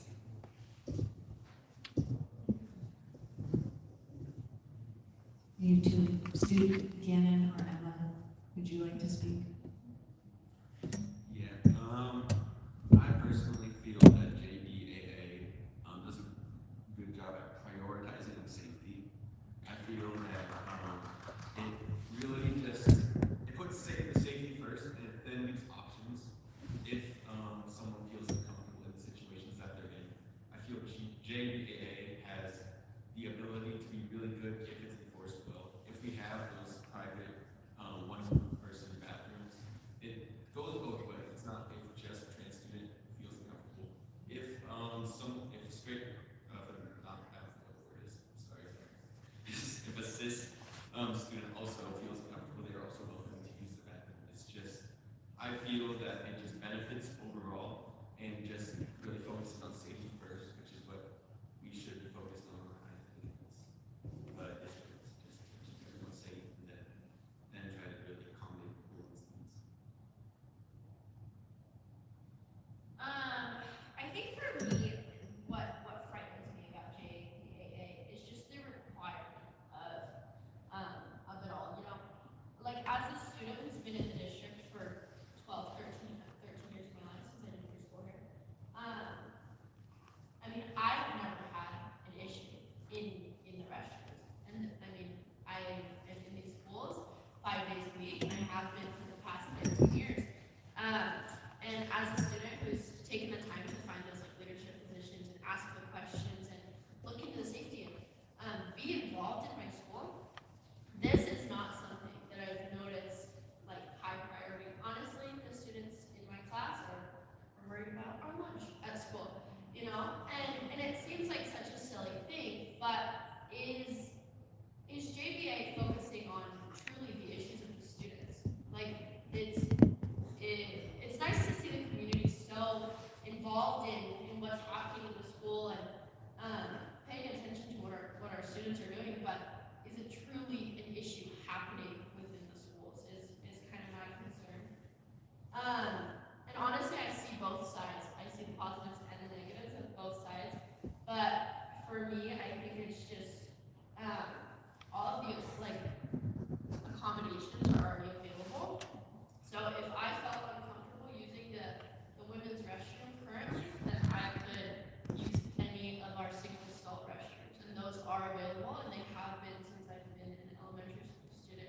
And I think that those things, I mean, I've been raised with great admin, honestly, but I think that those things are communicated well already, and maybe if we don't go through with JBAA, we just kind of encourage our admin to make those accommodations known, because I think that can also be an issue. Is like, hey, are these available and easily available?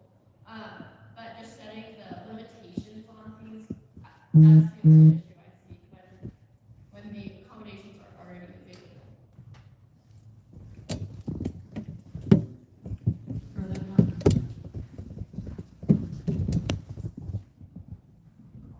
This is regarding JBAA, sort of, but I did move to task the superintendent to create a survey to get the viewpoints of students, parents, and staff. We can have all the competing petitions out there that we want, but the students, parents, and staff are the ones that have to live with whatever decision is made. We need to know what they think. That's the community I want to ask. And I did move for that, so whenever that fits into the agenda, let's go.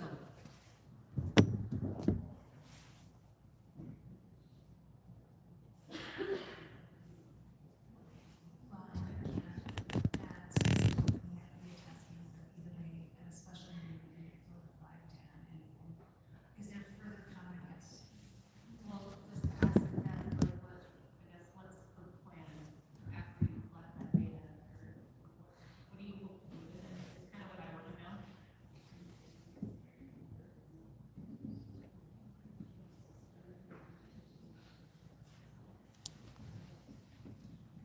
actually, I would prefer to just suspend JBAA until we hear from the students, the parents, and the staff. That's what I want to get, is what those people think. If they say, go ahead, we don't want JBAA, then that's what it is.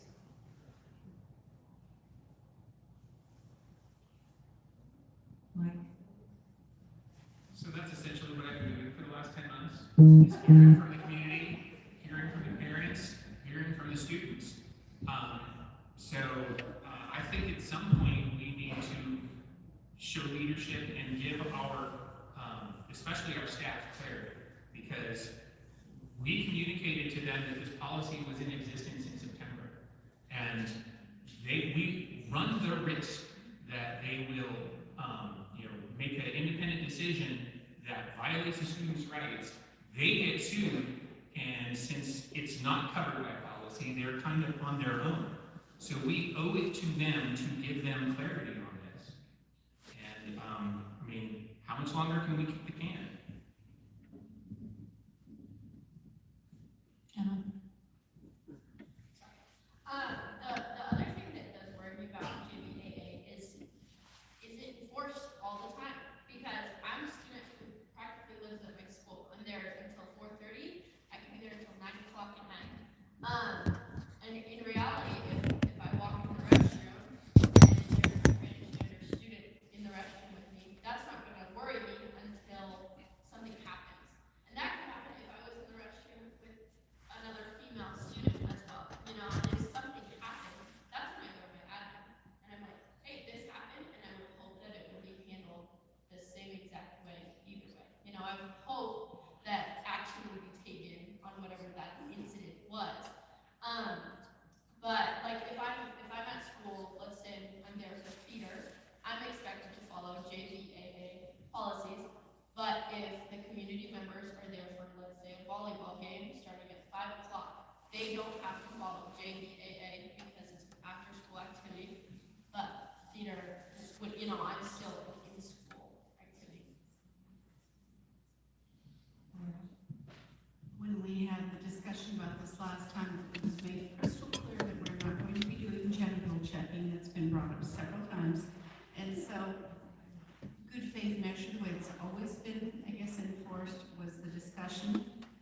And so that was discussed, and actually it did apply to after-school activities, but there were going to be exceptions in the regulations because it was brought up when we have a visiting. Typically, if it's a boys' football team, they will use their locker room, and the opposing team would use the girls' locker room. Or if it's a girls' event, they would use their traditional locker room, and the visiting team would use the alternative locker room. So that was being discussed as a part of the regulations, but they're really good, valid questions.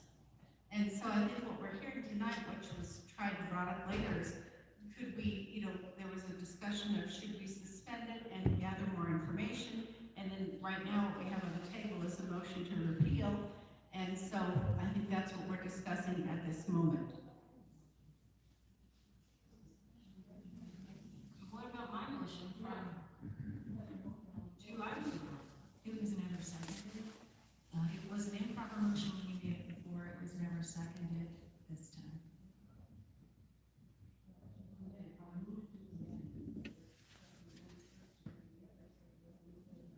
The motion on the table right now is the motion to repeal. That was the one moved and seconded. I would like to have a motion to suspend, to keep it suspended. Because nobody can sue when it's suspended, as far as I know. We'll have to check with the lawyer. We need to check with the lawyer. We still need to ask the students who protects the privacy and modesty of some of these girls that aren't comfortable. I think we need to keep it suspended and find out more information. So if it's suspended or it's repealed, it has the same effect.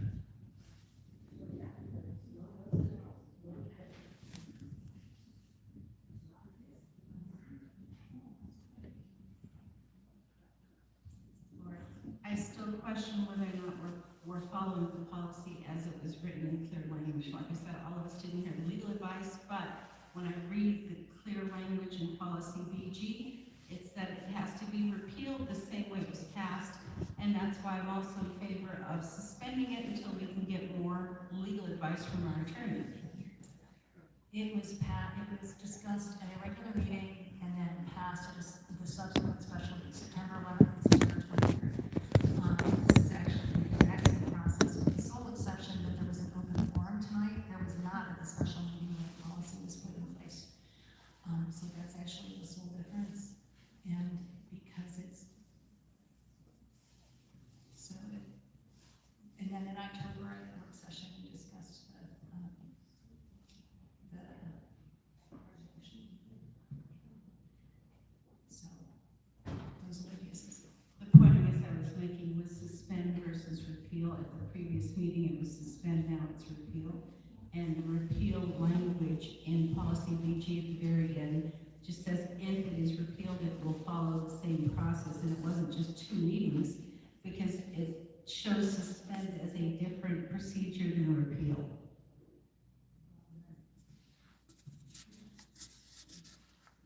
Counted as the reading just as it does for any other emergency adoption or emergency repeal.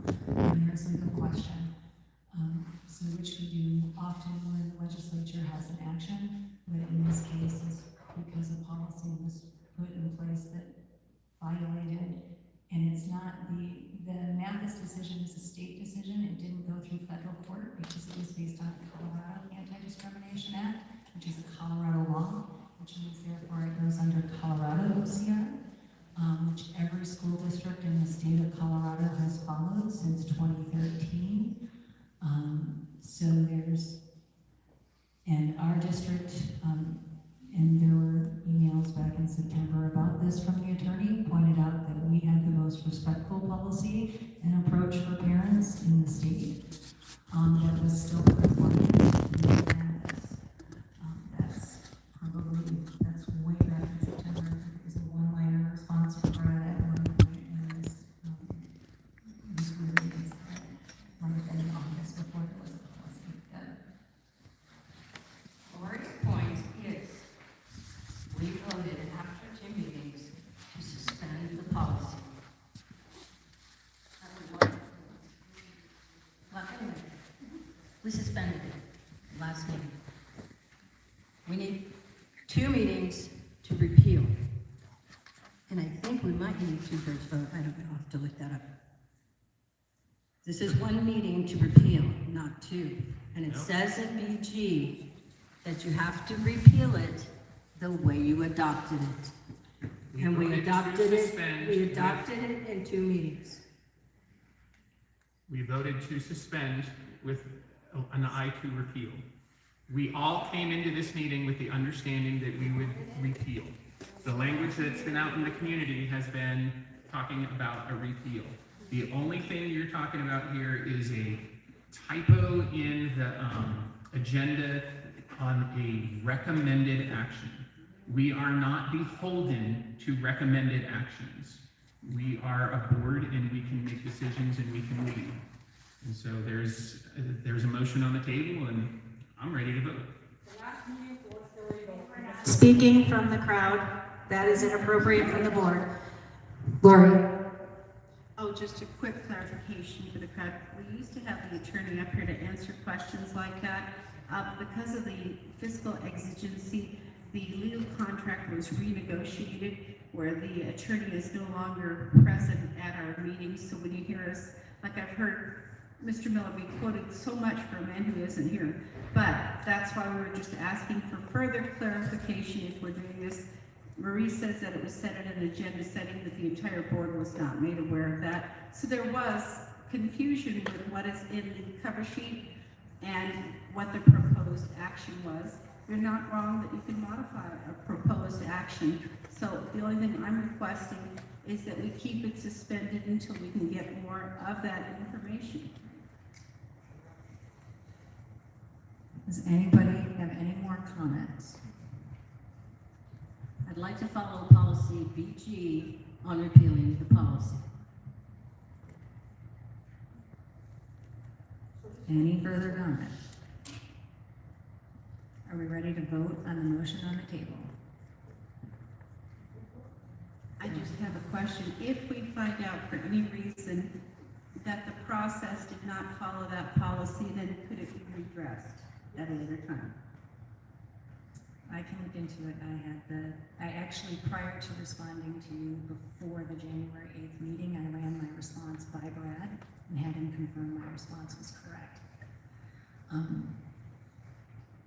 So at this point, let's vote. What did you already? I move to possibly amend that in order to make sure that we're doing it right, that we're taking the time to do it right. You know, if we find out we're doing it wrong and you say we can't change it, that don't work so good. We should put that into the policy as a, I don't know what the word is for it, as a buffer to say, you know, if we're wrong, we can amend it, we can take it out, we can suspend it instead of repealing it. I'm confused. Are you making a motion to amend? Well, you know, I made a motion earlier and nothing happened with that. That's fine. Yeah, I think we should amend it. I think we should amend it to include.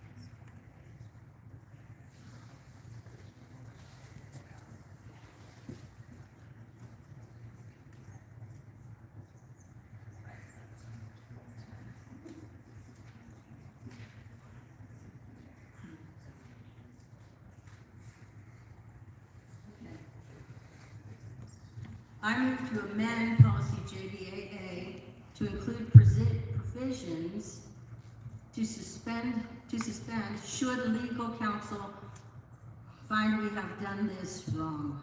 Point of order, the motion on the table is to repeal. You can amend that motion. Otherwise, we need to vote on that motion before we can entertain any further motions. You can amend a motion. I move to amend a motion, do it right. I move to amend the motion. Excuse me. Comment from the public is not appropriate during board discussion. You're not doing it appropriate. You're a total mess. I move to amend.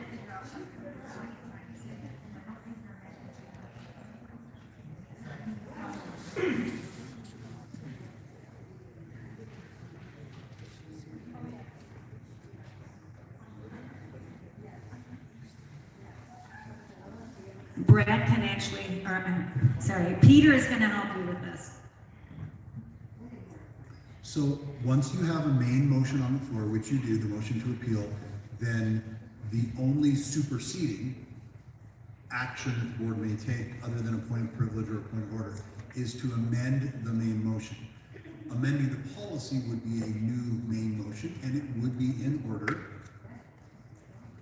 but it would not be in order at a special meeting, because the agenda set for a special meeting is constrained in ways that regular meetings are not constrained. So you may move forward with the main motion, you may amend it, but you may not introduce a new main motion that is a departure from the agenda. Can you make a motion to table it? Yes, motions to table are in order. So I would like to make a motion to table this at this time until we can get clarity on the process from our legal counsel.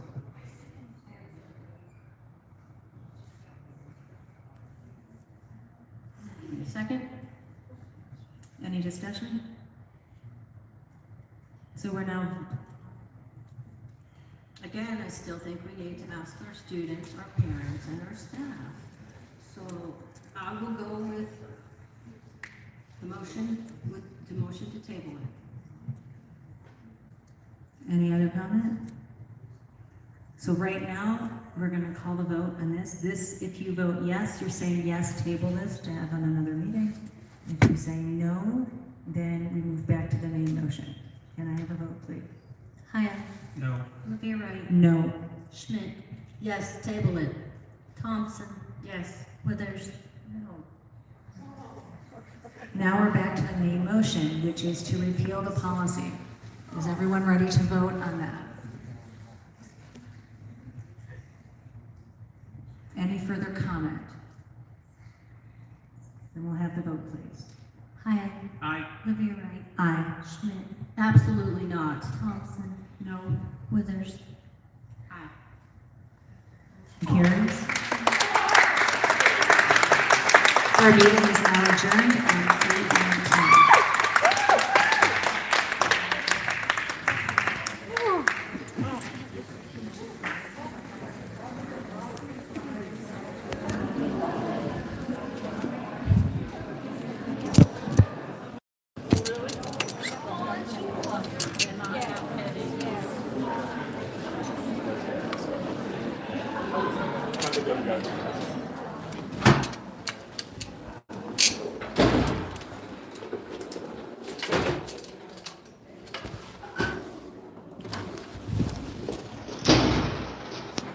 Thank God, this means I never have to. Any comments about the Democratic Socialists? It's you. Hey, it's me. It's Jordan.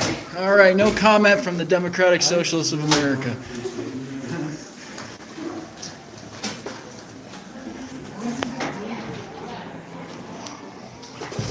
Well, they don't appreciate me, the Democratic Socialists of America. Have a good night, guys. Any comment about tonight's meeting? We're live streaming right now. First Amendment Media. Oh, boy. You want to check us out? You can check us out at 1amediagroup.com. All right, thank you.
All right.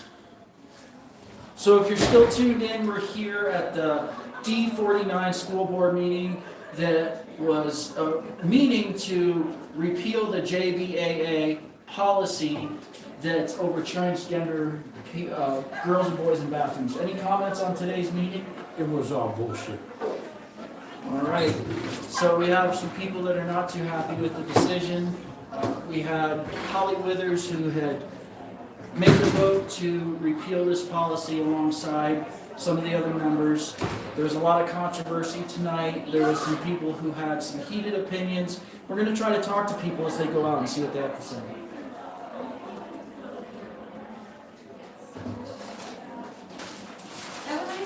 You too. Take care. Any comments on the board meeting tonight?